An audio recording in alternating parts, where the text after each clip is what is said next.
తీసుకెళ్తుంది పాపం. ఇంకో ఉడత కూడా వస్తే దానికి సాయంగా ఉంటుంది.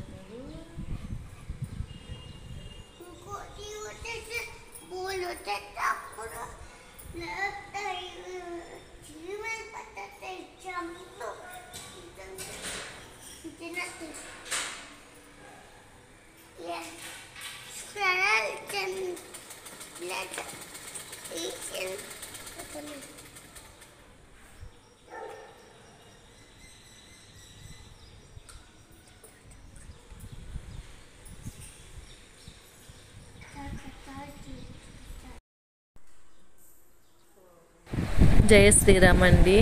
మా అపార్ట్మెంట్లో పైన షాక్ కొట్టినట్టుంది ఉడతకి. ఒక ఉడత పడిపోయి ప్రాణాలు వదిలింది.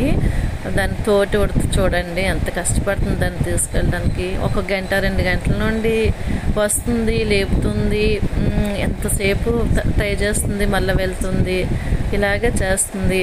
చూస్తే చాలా ఏడుపు అనిపించింది. మా ముగ్గురు చూసి చాలా బాధపడ్డాము. అయ్యో లేస్తుందేమో అని చూసాం కానీ లేగలేదు. అలాగే వస్తుంది, వెళ్తుంది. మనుషుల కన్నా మూగజీవులైనా అవి ఎంత బాధపడుతుంది.